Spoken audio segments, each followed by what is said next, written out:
कौशल्य, रोजगार, उद्योजकता आणि नाविन्यता विभागातर्फे मुख्यमंत्री अल्पमुदतीचे रोजगारक्षम अभ्यासक्रम या अभिनव उपक्रमाचं ऑनलाईन उद्घाटन पंतप्रधान नरेंद्र मोदी यांच्या हस्ते झालं। त्यानुसार अकोला येथील ITI येथे खासदार अनुप धोत्रे यांच्या उपस्थितीत जिल्हास्तरीय कार्यक्रम संपन्न झाला। देशात युवकांची संख्या मोठी आहे। केंद्र आणि राज्य शासनाकडून युवकांसाठी नव्या युगातील उत्तमोत्तम कौशल्याचं प्रशिक्षण आणि रोजगार वृद्धीसाठी विविध योजना राबवण्यात येत आहे। काळानुरूप कौशल्य प्राप्त झाल्यामुळे युवा शक्तीचे कुशल मनुष्यबळात परिवर्तन घडेल असा विश्वास खासदार अनुप धोत्रे यांनी व्यक्त केला। अकोला येथील ITI येथे खासदार धोत्रे यांच्या उपस्थितीत जिल्हास्तरीय कार्यक्रम झाला। त्यावेळी ते बोलत होते।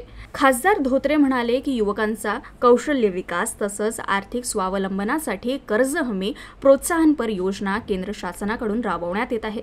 युवा शक्ती हे देशाचं भविष्य आहे। त्यामुळे नवतंत्रज्ञान व काळाची पावलं ओळखून तयार केलेले उद्योग, संरेखित नवे अभ्यासक्रम देशात मोठं कुशल मनुष्यबळ निर्माण करतील व देशाची दृढपणे आर्थिक विकासाकडे वाटचाल होईल असा विश्वास त्यांनी व्यक्त केला। या कार्यक्रमाला कारागीर, स्थानिक कलाकार व पारंपरिक व्यवसायातील तज्ञ यांना प्रमुख पाहुणे म्हणून आमंत्रित करण्यात आलं।